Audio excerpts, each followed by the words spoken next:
Very important aspect of an actor అండి. మీలాంటి పెద్ద యాక్టర్స్ వాళ్ళ కృతజ్ఞత చెప్తే వాళ్ళు ఎంత హ్యాపీ ఫీల్ అవుతారు అసలు. They deserve it. వాళ్ళకి అర్హత ఉంది. వాళ్ళు ఏదో వచ్చారు, ఒకరోజు బేటా తీసుకున్నారు, వాళ్ళు డ్యూటీ చేసి వెళ్ళిపోయారు.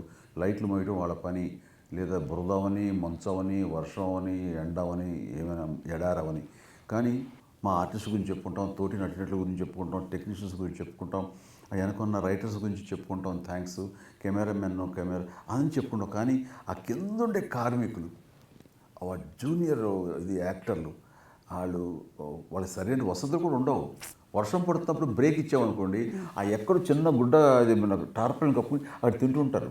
అవన్నీ ఎంత హృదయ విదారకంగా ఉంటాయంటే బాధ అనిపించేస్తుంటాయి. కానీ తప్పదు, ఏం తిన్నామన్నది ప్రధానం కాదు, ఆ రోజు ఎంత పని చేసి ఎంత అవుట్పుట్ ఇచ్చామన్నది ప్రధానం. ప్రతి వాళ్ళకి సినిమా అవుట్పుట్ రావడం ఇంపార్టెంట్. సో అక్కడ వాళ్ళ కంఫర్ట్స్, వాళ్ళ ఇది అన్నీ మానేసుకుంటారు. ముందు పని పని పని పని. బ్యూటిఫుల్ ఫిలిం వెనకాల ఈ అందచందాలతోటి నిండి ఉన్న ఈ సాంగ్స్ కానివ్వండి, మా గ్లామర్ కానివ్వండి, వీటి వెనకాల ఇంత మట్టి ఉంటుందా, ఇంత కష్టం ఉంటుందా, ఇంత బురద ఉంటుందా, ఇన్ని పెయిన్స్ ఉంటాయని తెలియాలి. తెలుగు సినీ ప్రేక్షకులకు నా నమస్కారం. మా గమ్యం మిమ్మల్ని అలరించటం. ఎండ మండుతున్నా, వాన కురుస్తున్నా, చలి వణికిస్తున్నా, మంచు ముంచేస్తున్నా ముందు కడుగెయ్యటమే మాకు తెలుసు.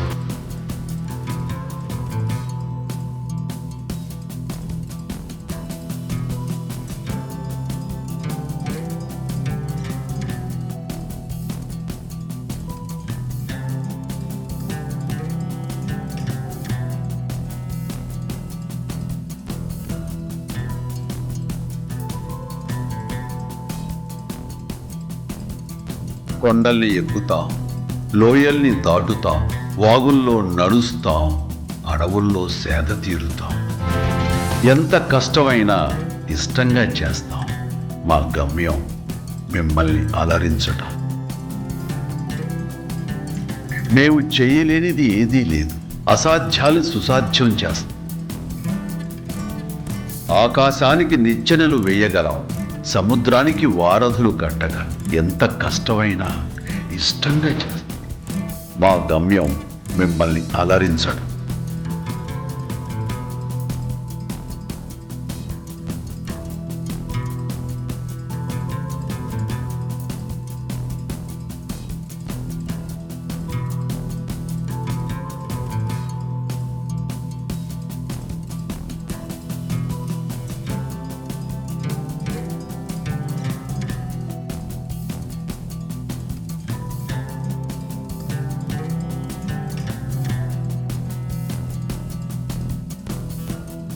నెలల తరబడి కుటుంబాలకి దూరంగా ఉంటాం.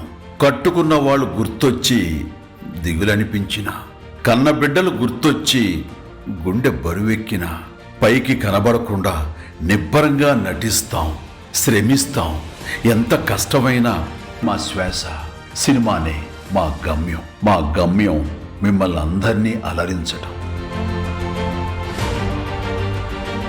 ఇంతటి అంకిత భావంతో పనిచేస్తున్న ప్రతి ఒక్క సినీ కార్మికుడికి మనస్ఫూర్తిగా నా కృతజ్ఞతలు తెలియజేసుకున్నాను.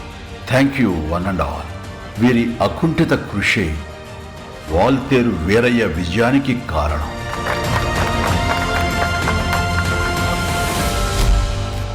మీ చిరంజీవి.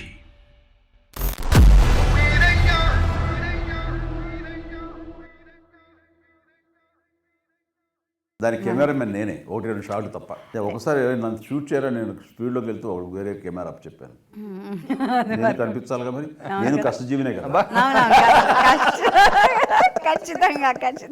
కళా కార్మికుడిని. రావు గోపాల్ గారు మాట్లాడుతున్నారు, రవి అయ్యా అందరూ కళాకారులు అయ్యా, మీరు కళాకారులు కాదు, కళా కార్మికుడు. ఏంటయ్యా మీరు పని చేస్తారు, మీరు చేసుకోవచ్చుగా, మీరు చేస్తారు కదా, మమ్మల్ని లాగే ఫీల్డ్లో 9, 10, 12 దాకా ఉంటే మరి మాకు టైం అవుతుంది కదా, ఆ టైం ఇవ్వరేమయ్యా. మీకు ఈ సినిమా రిలీజ్ అవ్వగానే ఫస్ట్ వచ్చిన కాల్స్ ఏమైనా ఉన్నాయా? ఎవరైనా అభిమానులు కానీ, ఫ్రెండ్స్ కానీ, తెలిసిన వాళ్ళు కానీ ఫోన్ చేసి చెప్పాను, ఎన్ని వచ్చినాయి, మామూలుగా రాలా.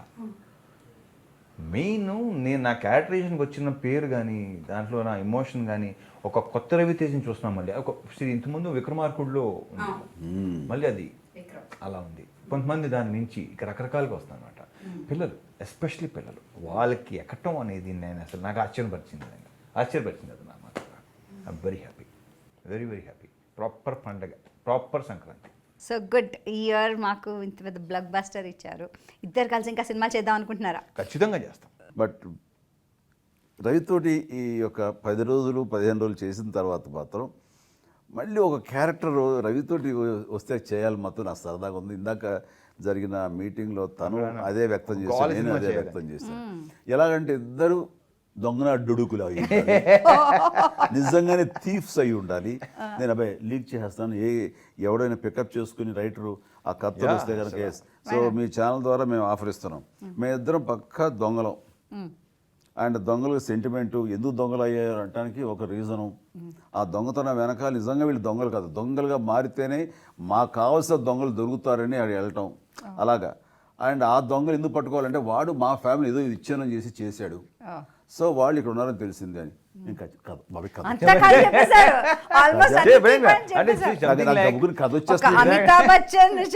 Something like Rush Hour, Bad Boys, entertainment.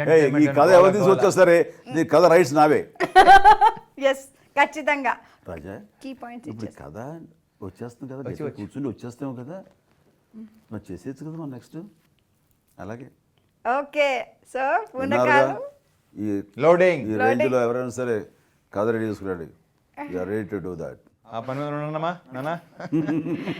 Okay, so don't stop dancing. పూనకాలు లోడింగ్. మీరు యంగ్స్టర్స్తో పనిచేసేటప్పుడు వాళ్ళకి సలహాలు ఇస్తారా? స్పెషల్లీ ఈ వాల్తేర్ వీరయ్యలో మీరు డైరెక్టర్ గారికి ఏమైనా సలహాలు ఇచ్చారా? డెఫినెట్ అనిపిస్తుంది. ఇప్పుడు ఒక సేయింగ్ ఉంది కదండి, old wine in a new bottle. ఎప్పుడు ఆకర్షణీయంగా ఉంటుంది అది. అండ్ ఈయన ఎప్పుడు యంగే, బాబీ లాంటి పని ఇంకా యంగ్ అయిపోతారు. You can see that. వాళ్ళ మోడర్న్ కాంటెంపరీ థాట్స్ అది టెక్నికల్గా హెల్ప్ అవుతుంది, వాళ్ళ ఆలోచనలో సీన్ కన్సీవ్ చేయడంలో హెల్ప్ అవుతుంది, నా బాడీ లాంగ్వేజ్గా నన్ను మోల్డ్ చేయడంలో హెల్ప్ అవుతుంది. సో నాకు తెలిసిన విధానం ఒకటి ఉంటుంది, రెండో విధానంలో కూడా వాళ్ళు నన్ను మోల్డ్ చేయొచ్చు అలా. ఎందుకంటే ఎప్పుడు నాకు తెలిసిందే చేస్తాను, ఇదే యాక్టింగ్ అంటే తెలుస్తా అని ఎప్పుడు వాళ్ళు నేను హుకుం జారీ చేయను. వాళ్ళకి ఏం కావాలా అని చూస్తుంటాను, వాళ్ళకి కావాల్సిన విధంగా నేను తర్జుమా చేసుకుంటుంటాను, ట్రాన్స్ఫార్మ్ అవుతుంటాను నేను. అందుకని అది మీరు చెప్పాలంటే నా షార్ట్ చేసిన తర్వాత స్పాట్లో కట్ ఓకే అని జస్ట్ చెకింగ్ అంటారు, అనగానే వాళ్ళు మానిటర్తో చూసుకుంటారు. నేను ఇక్కడి నుంచి కథను ఏదైనా ఉంటే నేను చూసుకోవాలి కదా, నో, డిసైడ్ చేసేవాడు డైరెక్టర్, వాడు చెప్పాలి. లేదా ఆ డ్యాన్స్ మూమెంట్ అయితే డ్యాన్స్ మాస్టర్ చెప్పాలి, ఫైట్ మాస్టర్ చెప్పాలి. వాళ్ళ కోసం ఎదురు చూస్తారు వాళ్ళు. అంటే నాకు అర్థమైపోతుంది చెప్పబోతారు తప్పు, నాకు తెలుసు, నాకు అర్థమైపోతుంది తప్పు నాకు తెలుసు. ఎందుకంటే నాకున్న ఎక్స్పీరియన్స్లో నేను యాక్ట్ చేస్తూనే అద్దంలో చూసుకున్నట్టుగా ఉంటుంది నాకు. ఎక్కడ తప్పు చేశాను, ఎక్కడ ఏదో చేశాను, ఎక్కడేదో లేకపోతే అక్షరం మడతపడింది, ఇవన్నీ తెలిసిపోతాయి నాకు అర్థమైపోయిందని చెప్పేస్తాను. చెప్పి మళ్ళీ పర్ఫెక్ట్ స్టార్ట్ ఇస్తాను. వాళ్ళు ఈసారి ఓకే అనాలనుకుంటాను, ఓకే అంటారు, అప్పుడు కానీ కథలు వెళ్తాను. సూపర్. ఒక డైరెక్టర్ దగ్గర కొత్తగా వచ్చినటువంటి హీరో ఎలా ఉంటాడో, ఒక యంగ్ కొత్త హీరో ఎలా ఉంటాడో అలాగే ఉంటుంది నా behaviour even after working 153 films. అందుకని వాళ్ళు చాలా కంఫర్టబుల్గా ఫీల్ అవుతారు. నేను వాళ్ళ మీద హుకుం జారీ చేయటం కానీ ఇదే కరెక్ట్ అని చెప్పింది అంటాం కానీ ఎప్పుడు చేయను నేను. అది వాళ్ళ కంఫర్ట్, వాళ్ళని కంఫర్టబుల్ జోన్లో పెడతాను కాబట్టి వాళ్ళు నాతోటి హాయిగా ఈజీగా వర్క్ చేసుకుంటారు. కామెడీకి కామెడీ, యాక్షన్కి యాక్షన్, ఇమోషన్కి ఇమోషన్, అండ్ దానికి తగ్గట్టు ఫెంటాస్టిక్ సాంగ్స్. అసలు ఈ పండగకి మాకు ఫుల్ మీల్స్ లాంటి సినిమా అందించారు. Thank you so much. ధన్యవాదాలు. హ్యాపీ సంక్రాంతి మా వ్యూవర్స్ అందరికీ. ఈ అద్భుతమైనటువంటి సంక్రాంతి పండుగ మాకు ఒక అద్భుతమైన విజయాన్ని ఇచ్చింది. దానికి మేము చాలా చాలా హ్యాపీ. అందులో మా తమ్ముడితో చేరి ఈ బ్లాక్ బస్టర్ కొట్టడం అన్నది రియలీ ప్రజలు మాకు ఇచ్చినటువంటి అపురూపమైన కానుక. అది కూడా మైత్రి ద్వారా, బాబీ ద్వారా ఇది మాకు సంక్రమించినందుకు రియల్గా మనసు స్పందించి మనసు ఆనంద డోలాయమానంలో ఉండి మీకు మా హృదయపూర్వక పండుగ శుభాకాంక్షలు తెలియజేస్తాను. ఎంజాయ్. అండ్ ఒకసారి సినిమా చూసే ఉంటారు కదా, మళ్ళీ చూడండి. మళ్ళీ చూసారా కొంచెం గ్యాప్ ఇచ్చి మళ్ళీ చూడండి, మళ్ళీ చూపించండి. Okay, yeah.